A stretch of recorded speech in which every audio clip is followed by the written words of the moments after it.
Renace y haz que tu luz brille.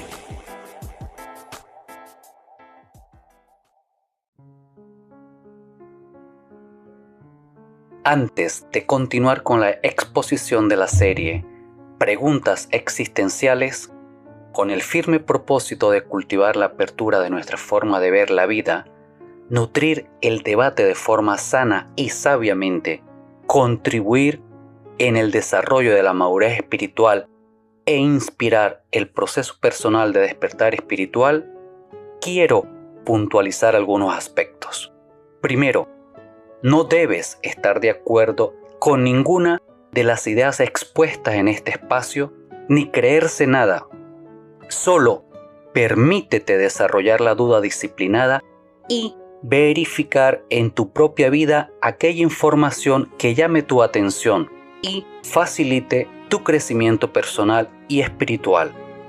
Segundo, el propósito de la experiencia humana es vivir nuestro propio desarrollo de la conciencia, nuestro propio proceso de despertar espiritual, habitando y experimentando niveles de conciencia más elevados para permitir que fluya en nuestro ser la sabiduría, amor, abundancia y salud extraordinaria. Tercero, toda idea, creencia, doctrina o teoría es debatible y refutable. Se puede estar de acuerdo o en desacuerdo, sin insultar, vejar, ridiculizar ni aniquilar a la persona que las defiende. Se trata del debate de ideas de altura, donde se promueve la pluralidad, diversidad y criticidad del pensamiento. Cuarto, cada persona interpreta la realidad en base a su sistema de creencias, que viene a ser su matriz, donde se gesta y crea la imagen de la realidad percibida. En consecuencia, cada verdad exhibida es producto de la subjetividad e intersubjetividad de las personas. Quinto, somos eternos aprendices. La vida es un formidable proceso pedagógico de enseñanza-aprendizaje donde cada experiencia, cada desafío, cada adversidad, cada pérdida se puede comparar a un curso académico intensivo donde se pule y cultiva la sabiduría. Sexto, no debemos confundir el mapa con el territorio. Todo enfoque e interpretación de la realidad en sus diferentes manifestaciones es un mapa de esa realidad. No es la realidad en sí, no es el territorio. Y debemos aceptar que frente a un mismo territorio o realidad observada, existen cientos de mapas, tantos como el número total de observadores de dicho territorio o realidad que se está observando. Séptimo, es importantísimo asumir que la verdad absoluta no existe en ningún campo del conocimiento humano. Lo que existe son muchas verdades, infinitas interpretaciones de lo que llamamos realidad, donde hay unas verdades que son más completas que otras. Octavo, toda idea, creencia, doctrina o teoría está siempre abierta a la crítica, a la revisión rigurosa y al cuestionamiento. Por ello, siempre hay que desarrollar la rigurosidad investigativa, la sistematicidad dentro de la investigación y la criticidad disciplinada para minimizar sesgos y tener una verdad más completa del objeto de estudio que se está observando. Luego de haber planteado con determinación y asertivamente los 8 puntos anteriores, ahora sí continuamos. En el video número 3 de la serie Preguntas existenciales, donde la pregunta existencial abordada fue ¿cómo me percibo frente a Dios?, planteé que por cuestiones pedagógicas y para poder abordar el tema con mayor profundidad, iba a realizar 3 videos más relacionados con el tema de la creencia de ser pecador. Realmente la creencia de ser un pecador está arraigada en la psique profunda de la gran mayoría de los creyentes cristianos. Por ello, En los dos videos anteriores he planteado una mirada diferente que cuestiona dicha creencia, con el firme propósito de inspirar a experimentar una transformación interior profunda que eleve nuestro nivel de conciencia espiritual. Para dejar fluir las ideas que he estado desarrollando, es importantísimo comprender que el relato fundacional de Adán y Eva es una alegoría, es decir, es un relato ficticio que sirve como recurso literario y método interpretativo donde dicha narración simboliza y manifiesta un mensaje espiritual profundo que va más allá del sentido literal. Ahora bien, el origen de la creencia de ser un pecador se encuentra en la interpretación tergiversada y la toma literal del relato bíblico de Adán y Eva. Por tal motivo, es primordial y relevante revisar minuciosamente la simbología y el mensaje profundo de dicho relato, más allá de su interpretación literal. Por tal motivo, en este video 3.2, voy a enfocarme en la simbología de la alegoría de Adán y Eva, donde la pregunta existencial que voy a abordar es: ¿cuál es la simbología profunda del relato de Adán y Eva? De lo que se trata es hacer una interpretación profunda para devolverle a la alegoría de Adán y Eva su función simbólica original y descubrir su mensaje espiritual profundo. Para ello, hay que asumir el desafío de reaprender a leer la Biblia desde la simbología profunda y al mismo tiempo reaprender a habitar, honrar y reverenciar el cuerpo. Leer la Biblia simbólicamente no significa perder la fe, sino ganar profundidad. No significa relativizarlo todo, sino responsabilizarse más de la propia vida interior. La Biblia no está hecha para controlar conciencias, sino para despertarlas. Recuperar la simbología de la alegoría de Adán y Eva es recuperar un origen bendecido no manchado, una sexualidad sagrada no culpable, una mujer mediadora de conciencia no portadora del mal, un Dios creador, no fiscal ni juez. Al recuperar la simbología profunda del mito fundacional de Adán y Eva, este relato deja de decir «has pecado y debes arrepentirte» y empieza a decir «te has separado de la unidad y ahora estás llamado a regresar a la unidad con el todo, estás llamado a decidir volver a casa. Debes despertar y recordar que eres uno con el Padre». Recuperar la simbología profunda del relato de Adán y Eva no destruye la fe cristiana, por el contrario, la rescata de su literalización. Estamos en un momento crítico de la historia de la humanidad.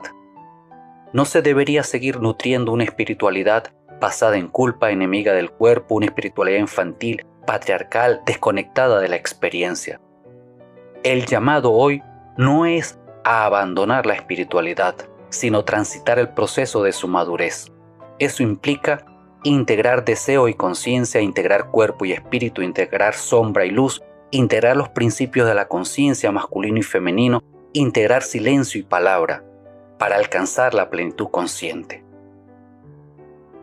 La religiosidad popular dice: eres pecador, no toques, no desees, no goces. La espiritualidad profunda responde: has olvidado tu esencia divina, no te apropies de nada, cultiva el desapego, vuelve a nacer mediante una transformación interior, recuerda y vive desde tu esencia divina. El enfoque de la religiosidad popular controla cuerpos. El enfoque de la espiritualidad profunda transforma la conciencia. Cuando la persona vive la espiritualidad como un proceso de transformación de la conciencia, no niega el cuerpo, no demoniza el deseo, no evita la sombra, no huye del conflicto, los atraviesa y los integra. Entonces, el objetivo no es pureza moral, sino integridad, sino despertar de la conciencia. La caída o el pecado original no es sexual.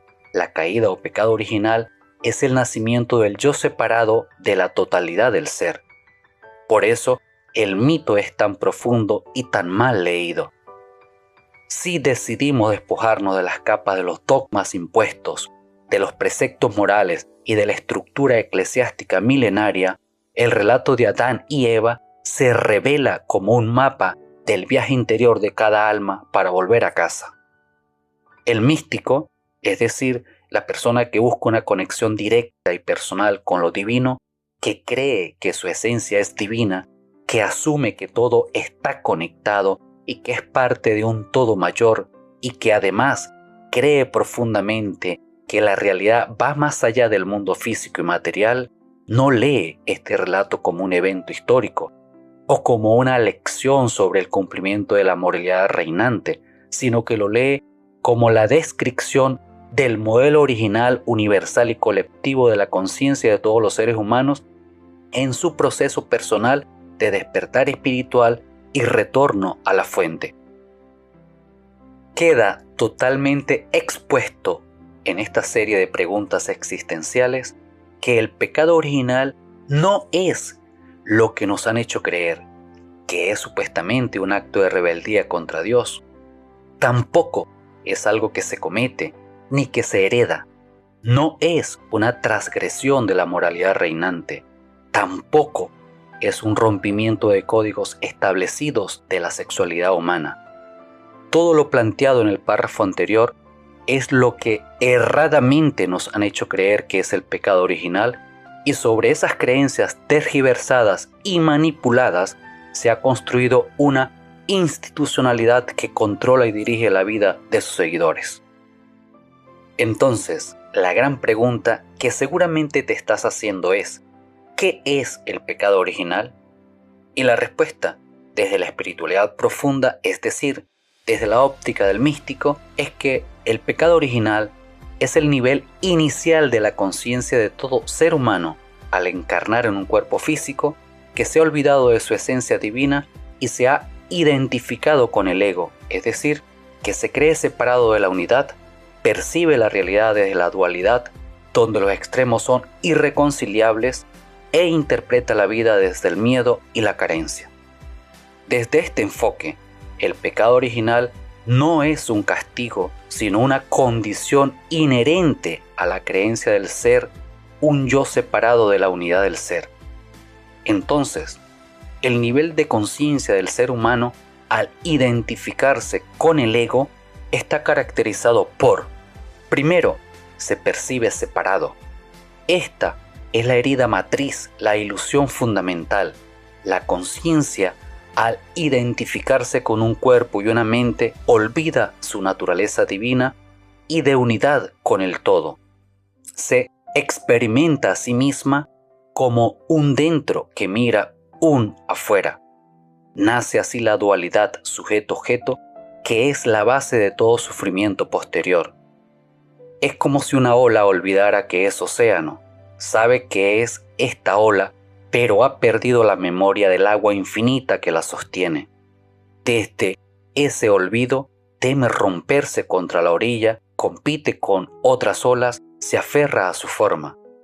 Segundo, absolutiza los polos extremos de la concepción dual de la realidad. La conciencia dual no puede percibir la realidad sin fragmentarla en opuestos irreconciliables y separados. Crea categorías rígidas, bueno, malo, placer, dolor, mío, tuyo, vida, muerte, y luego se identifica con un polo y rechaza el otro, generando un perpetuo conflicto interno. El nivel de conciencia que se identifica con el ego tiene necesidad de etiquetar, de dividir, de tomar partido por uno de los polos, sin poder reconocer que la realidad es en su esencia no dual, porque los polos tienen la misma naturaleza y esencia, solo que se manifiestan en grados diferentes. Tercero, se organiza desde el miedo. Al sentirse separada, la conciencia percibe el universo como potencialmente amenazante. El miedo se convierte en el organizador fundamental de la psique. Miedo a la muerte, miedo a la pérdida, miedo al rechazo, miedo a no ser suficiente. El miedo es la ausencia de confianza en el ser. es la certeza profunda arraigada de que la existencia no nos sostiene, de que estamos solos en un cosmos rudo e indiferente. Todo pecado moral, ira, avaricia, envidia, etcétera, etcétera, nace de este miedo primordial. Cuarto, se piensa carente. La conciencia separada opera desde la escasez. Cree que le falta algo que necesita adquirir, lograr, acumular para sentirse completa. Esta carencia es la raíz de todo deseo compulsivo, de toda adicción. Es el olvido de que ya somos eso que buscamos. Como el pez que busca el océano, el ser humano busca fuera lo que solo puede encontrar dentro. La carencia no es real, es una ilusión generada por la identificación con el ego. Quinto, se experimenta incompleta. Esta es la consecuencia de todas las anteriores. La conciencia vive una nostalgia indefinible, una sensación de que algo falta, de que este no es mi hogar. Es el valle de lágrimas del que habla la tradición, pero no por el sufrimiento exterior, sino por la profunda sensación interior de exilio, por haber olvidado nuestra naturaleza y esencia divinas. Todos los humanos, sin distingos de nacionalidad, raza, religión, sexo o ideología política, nacen en el pecado original, no porque hereden una culpa, ni porque se les imponga un castigo, ni transgredan cualquier norma moral o sexual, ni porque cometan un acto de rebeldía contra Dios, sino porque ingresan en un modo de conciencia dual al encarnarse, al estructurar un yo, al aprender un lenguaje, al recibir una identidad cultural y fundamentalmente al olvidarse que son esencia y naturaleza divinas. Respecto a la forma de ver, concebir e interpretar el pecado original o la caída, mientras que la religión dice has desobedecido la ley de Dios, el enfoque de la espiritualidad profunda, el enfoque del místico dice has olvidado quién eres realmente. Y desde el enfoque de la espiritualidad profunda, el pecado original no es comer, tocar, desear, sino olvidar que eres un ser divino viviendo una experiencia humana. Luego de todo lo planteado, donde queda claro que la Biblia es un libro plagado de simbología, que no se debería tomar textualmente sus relatos, porque eso mata su esencia y el mensaje profundo contenido en cada alegoría, en cada parábola y en cada relato. La pregunta que probablemente te puedes estar haciendo en este momento es: ¿cuál es la simbología profunda de cada uno de los personajes del relato de Adán y Eva? Vamos entonces a asumir un gran desafío, que es despojarnos de las capas de dogmas impuestos, de toda interpretación moralista, literal e histórica de la Biblia y de la estructura eclesiástica milenaria, y ver cada uno de los personajes y lugares del relato de Adán y Eva como un mapa del viaje interior de cada alma encarnada en su despertar espiritual y retorno a casa. Simbología de los personajes y lugares del relato de Adán y Eva. Dios, Yahvé, Elohim, yo soy, no es un ser externo que juzga desde un lugar geográfico ubicado en cualquier parte del universo que le llaman cielo.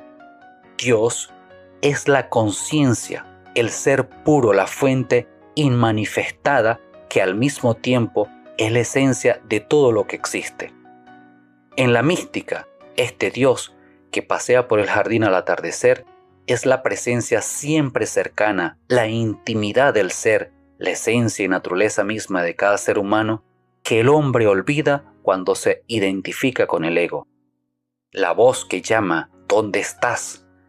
No es una pregunta de un Dios controlador, distante, juez y castigador, sino que es el eco de la conciencia divina que habita en mí, llamándome por haberme identificado con el ego a despertar y recordar mi esencia y naturaleza divinas.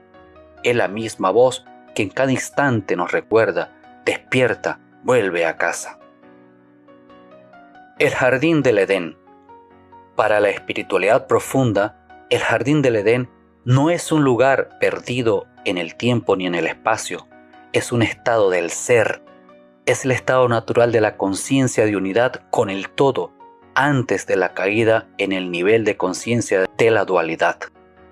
Es la conciencia unitiva, el fondo del alma donde aún habitamos en Dios. Los místicos lo llaman el castillo interior, el centro del alma, el reino de los cielos dentro de cada uno de los seres humanos.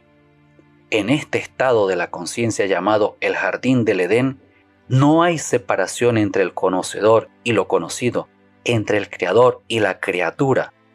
Es la conciencia unitiva, es la conciencia que experimentó Jesús de Nazaret cuando afirmó: yo y el Padre somos uno.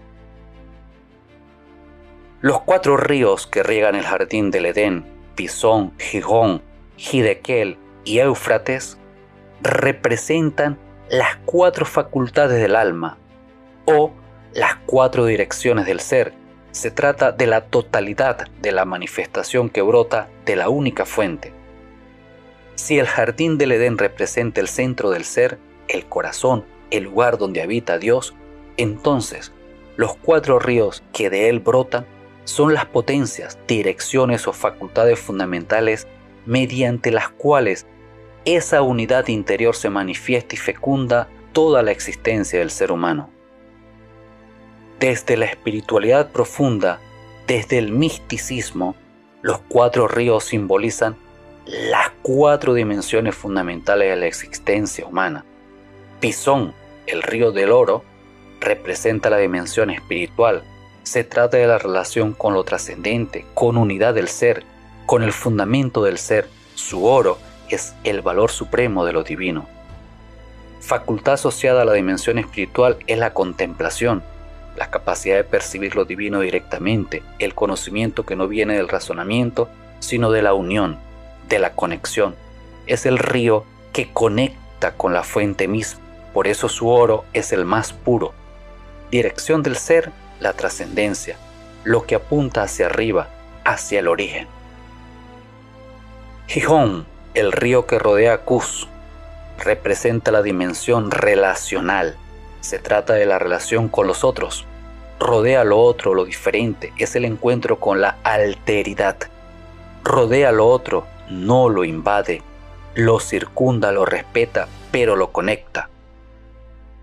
Cus representa todo aquello que no soy yo, lo extranjero, lo que debo integrar sin absorber. Facultad asociada a la dimensión relacional, el amor, que es la capacidad de salir de uno mismo hacia el otro, de establecer puentes, de reconocer lo diferente como parte de la misma creación. Dirección del ser, la horizontalidad, la relación con el prójimo, con la comunidad, con el mundo. Hiddekel, Tigris, el río rápido, representa la dimensión psíquica. Se trata de la vida interior, los pensamientos, las emociones, la historia personal, rápido como el Tigris, cambiante como la mente. La rapidez simboliza el pensamiento que corre veloz, que conecta ideas, que atraviesa territorios. Corre al oriente, hacia la luz, hacia el amanecer. El pensamiento bien orientado busca la luz de la verdad. Facultad asociada a la dimensión psíquica, la razón, el discernimiento, la capacidad de analizar, de estructurar, de comprender. No es el conocimiento contemplativo, Pisón, sino el conocimiento discursivo, que va de una idea a otra. Dirección del ser, la interioridad psíquica, el mundo de las ideas, la mente en su movimiento. Éufrates, el gran río, representa la dimensión corporal, la relación con el cuerpo, con la materia, con la tierra, el gran río que fecunda todo lo tangible. Representa todo lo que sostiene la vida material, el cuerpo, los sentidos, la salud, la vitalidad.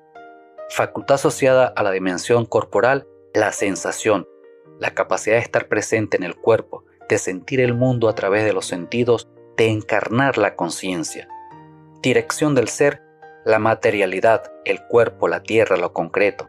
El ser humano sano es aquel en quien estas 4 dimensiones están integradas y reciben vida del mismo centro, la esencia divina de todo ser humano. Lo esencial de esta simbología es que los 4 ríos brotan del mismo jardín. No son 4 fuentes independientes, sino una sola fuente que se diversifica en 4 direcciones. Lo espiritual y lo material, lo interior y lo exterior, lo individual y lo relacional, son manifestaciones de una misma realidad. El ser humano, fragmentado, vive como si estos ríos fueran independientes o incluso opuestos. El contemplativo desprecia el cuerpo, el activista desdeña la oración, el intelectual ignora la sensación, el sensorial desconfía del pensamiento. El ser humano integrado sabe que todos son necesarios, que todos brotan del mismo centro y que la salud consiste en mantenerlos siempre en equilibrio y armonía y conectados con la fuente. Adán y Eva, las dos dimensiones de una misma conciencia. Desde la mística, desde la espiritualidad profunda, Adán y Eva no son dos personajes. No se refiere a un hombre y una mujer, sino que representan los dos principios presentes en cada ser humano. Adán representa el aspecto masculino de la psique y Eva representa el aspecto femenino de la psique. Ambos, Adán y Eva, son los dos principios masculino-femenino que integran la psique o mente de todo ser humano. Adán no es el varón, sino el principio masculino presente en todo ser humano, sea cual sea su sexo biológico. Este principio se caracteriza por la conciencia que trasciende. Es la dimensión del ser que apunta hacia lo alto, hacia lo espiritual, hacia lo invisible. Representa la voluntad dirigida a Dios, la capacidad de elección del sí y el no fundamental. Es el que nombra, que da identidad, ordena, estructura, el que pone límites y formas a la experiencia. Es la fuerza de individuación. Adán es el principio que dice yo, que se experimenta como sujeto, que se separa para poder encontrarse. Es la conciencia testigo, la que observa, la que permanece estable en medio del cambio. Es la conexión con la tierra. Paradójicamente, lo masculino, que representa a Adán, está hecho de tierra. Esto indica que lo espiritual no es etéreo, sino que se encarna, se hace concreto, se manifiesta en la materia. Eva no es la mujer, sino el principio femenino presente en todo ser humano, varón o mujer. Este principio se caracteriza por la conciencia que acoge. Es la dimensión del ser que recibe la vida, que acoge lo que viene de lo alto y lo hace fecundo. Representa la receptividad espiritual, la capacidad de abrirse a la gracia, de dejarse penetrar por lo divino. Es la matriz donde lo espiritual toma forma, donde la semilla de la conciencia puede crecer. Es la fuerza de conexión. Eva es la que teje relaciones, la que siente la unidad subyacente, la que intuye antes de razonar. Es la inteligencia del corazón, la sabiduría que no separa, sino que integra, que percibe el todo antes que las partes. Es la fuente de vida. Eva representa la energía vital que anima toda forma, la fuerza creadora que brota del ser. Es el aspecto que genera, nutre, sostiene y hace crecer todo lo que el principio masculino ha concebido. El aspecto femenino de la conciencia, la intuición, la receptividad, la sabiduría, la fuerza generadora, no es inferior ni derivada, sino la otra cara necesaria de la totalidad humana. La simbología de los dos principios constitutivos de todo ser humano, masculino Adán, femenino Eva, que presenta la mística milenaria, tiene una analogía funcional en los descubrimientos de la neurociencia moderna, cuando afirma que nuestro cerebro está compuesto de dos hemisferios, hemisferio izquierdo y hemisferio derecho, donde el principio masculino, Adán, encuentra su correlato natural en las funciones predominantes del hemisferio izquierdo, y el principio femenino, Eva, resuena profundamente con las funciones del hemisferio derecho. También los principios del yin y el yang del taoísmo y los principios femenino, Eva y masculino Adán de la tradición judeocristiana son efectivamente expresiones diferentes de una misma realidad, la polaridad fundamental que constituye a todo ser humano y a toda la creación. La serpiente. Este es quizás el símbolo más tergiversado y el más profundo. Aquí, el místico ofrece una lectura radicalmente distinta a la narrativa institucional. No es Satanás, no es el demonio, no es la encarnación del mal. En la simbología originaria, la serpiente es la energía ascendente de la conciencia, la kundalini en la tradición hindú, el nas en la tradición gnóstica. Es la inteligencia que pregunta, que indaga, que no acepta las cosas solo porque están mandadas. Es la curiosidad divina que lleva a la conciencia a explorarse a sí misma. Es la pregunta, ¿por qué no? ¿Qué hay más allá? Seréis como dioses, conocedores del bien y el mal. Esta no es una mera tentación, sino una verdad profunda de la espiritualidad y del misticismo ancestral, ya que el ser humano está llamado a la deificación, teosis, es decir, a experimentar un proceso de transformación profunda y ascender hasta el nivel de conciencia de iluminación, donde se funde con el todo, que lo lleva a afirmar y a experimentar: yo y el Padre somos uno. La serpiente representa el despertar de la conciencia a su propia capacidad de elegir. Sin ella, el ser humano sería autómata en un mundo donde se concibe separado, carente y asediado por el miedo. Con ella, comienza el camino del recordar su esencia y naturaleza divinas. Representa la inteligencia que despierta, la fuerza que saca al ser humano de la mera existencia vegetativa y autómata para lanzarlo a la aventura consciente del poder divino en acción. Su maldición, caminarás sobre tu vientre, es la descripción simbólica de lo que ocurre cuando esta energía primordial es mal comprendida y mal gestionada. Entonces se arrastra, se oculta, se vuelve rastrera en lugar de ascendente. El árbol de la vida simboliza la conciencia de la inmortalidad, la sabiduría que unifica, la percepción de la unidad subyacente a toda manifestación. Comer de él significaría vivir desde la eternidad, desde la conciencia que ya no hay muerte. Es el estado del iluminado, del que ha despertado. Está en medio del jardín, es decir, en el centro del ser.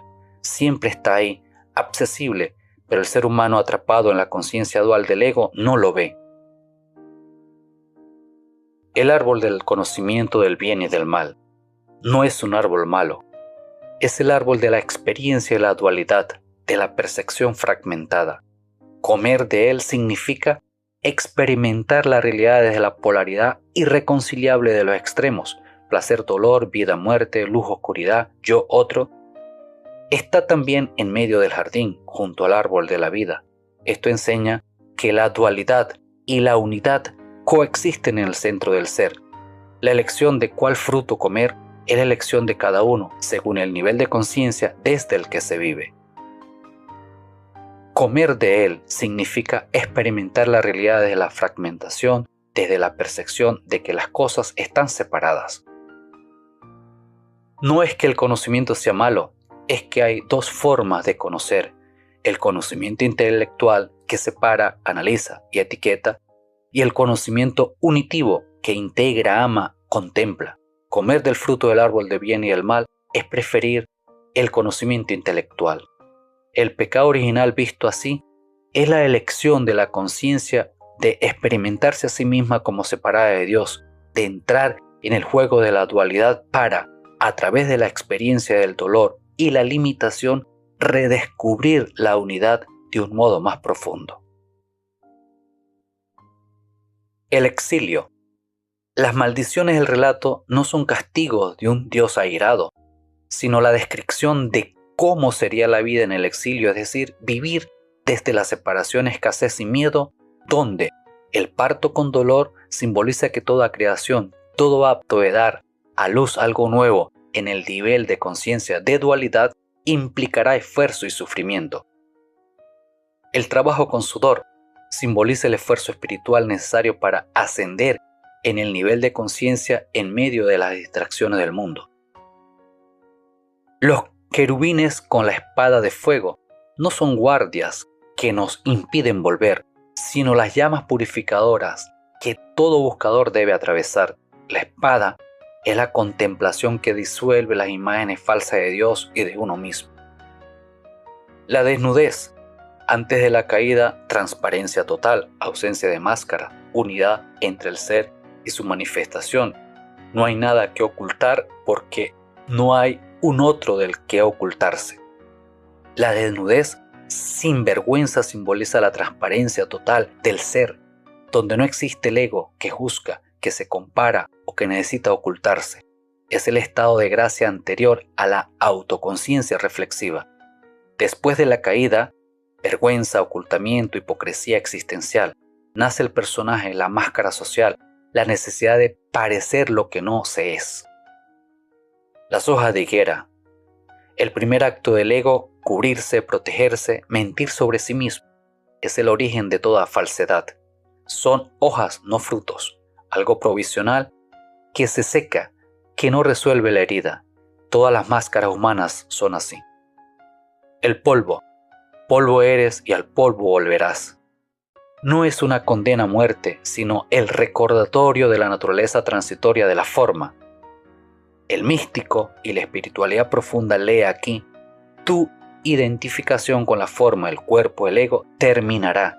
Pero lo que eres realmente, la esencia de Dios, no vuelve al polvo, vuelve a Dios, vuelve a la fuente. Visto en conjunto, el relato describe el viaje del despertar de la conciencia de todo ser humano. Unidad primordial, jardín del Edén, la conciencia, formada por los principios masculino-femenino, habita en Dios, en la unidad con el todo. Surgimiento de la individuación, la conciencia se experimenta como yo y se siente diferente al otro. Despertar de la curiosidad, la serpiente, el impulso hacia el autoconocimiento, hacia explorar los límites. Elección de la experiencia dual, comerte el fruto. La conciencia elige conocerse a sí misma a través de la separación, el contraste, el dolor. Nacimiento del ego, ojos abiertos, vergüenza. La conciencia se identifica con la forma, se siente separada, teme. Exilio en la materia, expulsión. La vida en el mundo de los opuestos irreconciliables con sus leyes, trabajo, dolor, muerte. Camino de retorno, querubines, espada, la purificación, la contemplación, el despertar gradual. Reintegración consciente, volver al jardín, a la unidad con el Padre, a la fuente, pero ahora no como inocente inconsciente, sino como sabio que ha atravesado la noche, las sombras y conoce desde la experiencia el valor de la luz. En esta lectura, alejada de la tergiversación institucional y del enfoque literal, y asumiendo la visión de la espiritualidad profunda, todos los personajes están dentro de mí y dentro de ti. Dios es nuestro ser más profundo, la conciencia testigo. Adán es el principio masculino de toda persona y simboliza nuestra voluntad, nuestra estructura, nuestra forma. Eva es el principio femenino de toda persona y simboliza nuestra intuición, nuestra sensibilidad, nuestra apertura a la vida. La caída o pecado original es el nacimiento del ego. La serpiente es nuestro impulso hacia el conocimiento, nuestra curiosidad sagrada. El jardín del Edén es nuestro corazón, el espacio interior donde todo es posible. Los árboles son las dos direcciones que puede elegir nuestra conciencia, hacia la unidad con el Padre o hacia la dualidad, hacia la separación, escasez y miedo. La expulsión es nuestro olvido cotidiano, nuestra identificación con el ego, con el ruido externo. El retorno es nuestro despertar, nuestro recuerdo de quiénes somos realmente. Y el relato entero de Adán y Eva no es la historia de algo que pasó, sino la descripción del mapa del viaje del despertar espiritual de cada ser humano. Para concretar y puntualizar desde la óptica del místico, el pecado original no es algo que se comete ni que se hereda, no es una transgresión de la moralidad, tampoco es un rompimiento de códigos de la sexualidad humana. El pecado original es un nivel de conciencia de todo ser humano al encarnar en un cuerpo físico. Es la condición de una conciencia que se percibe separada, absolutiza los polos extremos asumiendo los irreconciliables, se organiza desde el miedo, se piensa carente, se experimenta incompleta. Es importantísimo aclarar que todos los seres humanos nacen en el pecado original.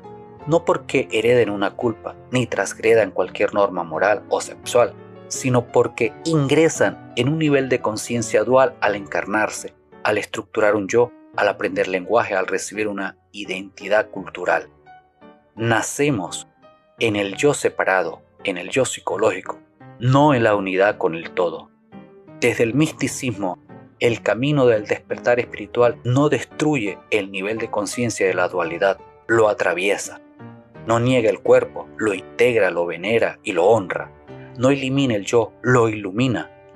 No borra los opuestos, los reconoce como polos extremos de una misma esencia y naturaleza que se manifiestan en grados diferentes según el nivel de conciencia con el que se identifique y experimente.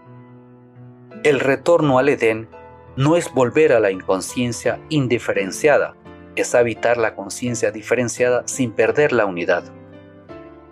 Poder decir, hay cuerpo y hay ser, hay luz y hay sombra, hay forma y hay fondo, hay yo y hay conciencia, sin confundirlos, sin oponerlos, sin excluirlos, sin absolutizarlos.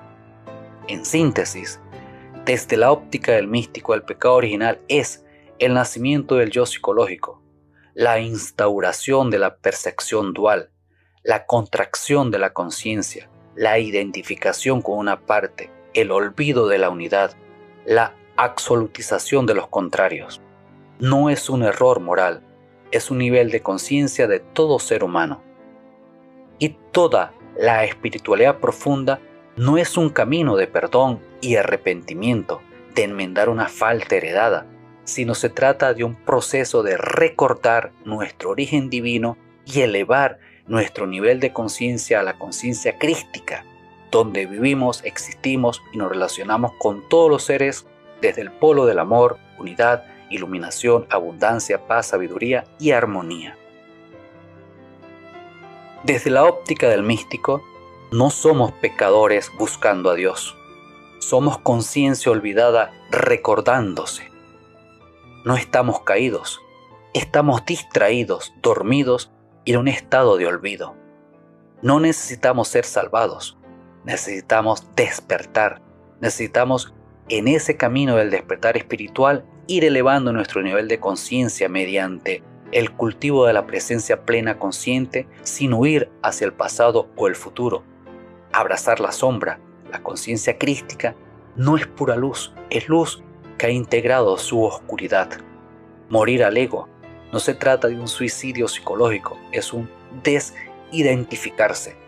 Observa tus pensamientos, emociones, roles. Pregúntate, ¿soy esto? Una y otra vez hasta que solo quede el que pregunta.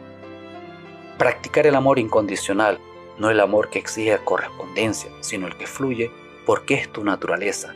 Ama sin esperar nada a cambio.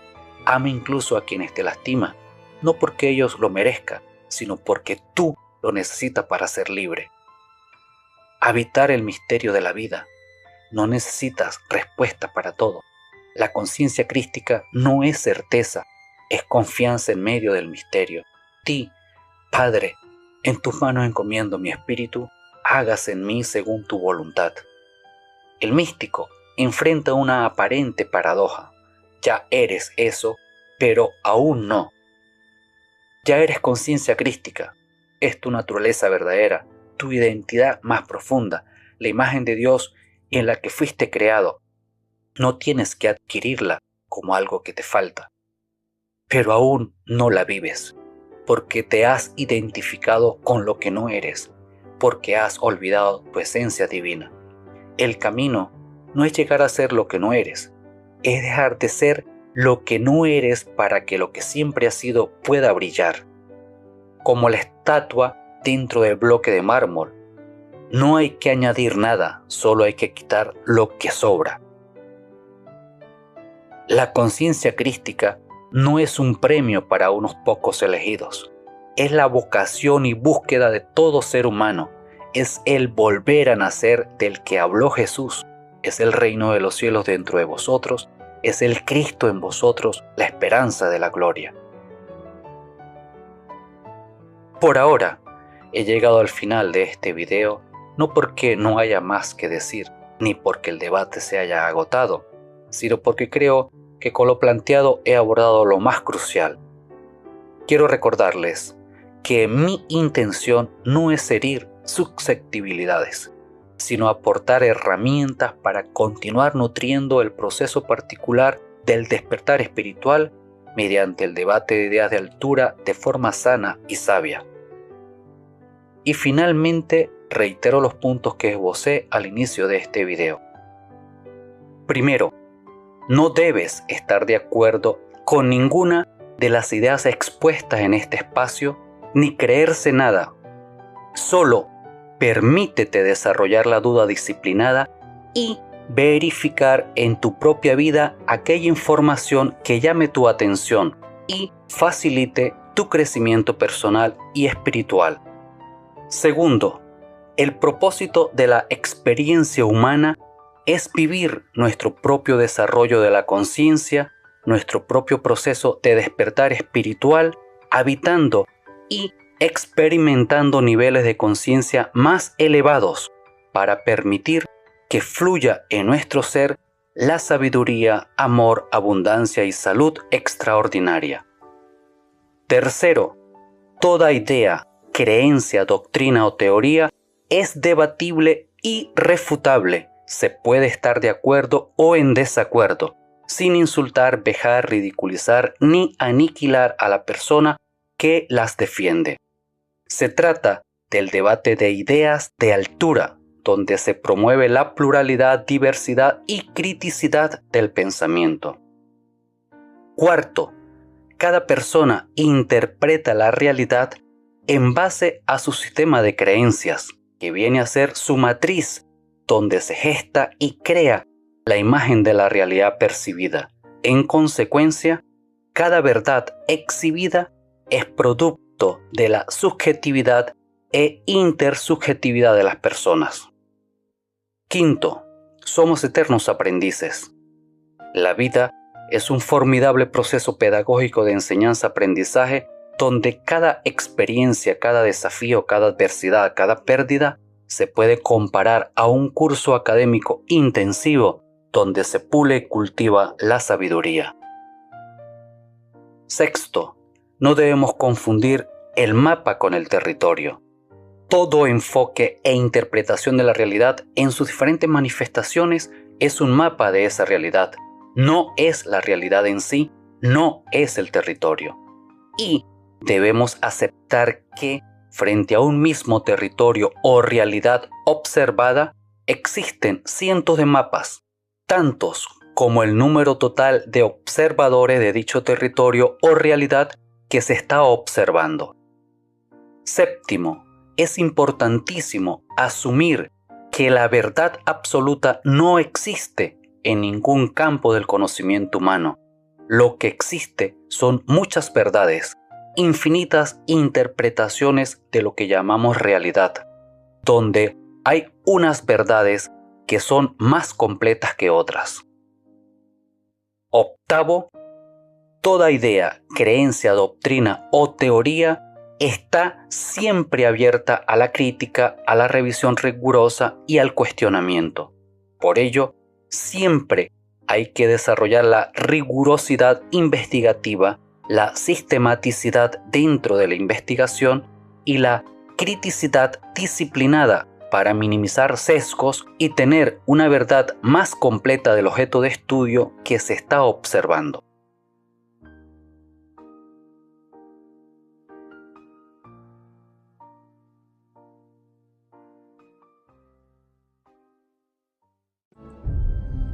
Y recuerda que tú puedes transformarte y ser feliz si quieres, te comprometes y actúas.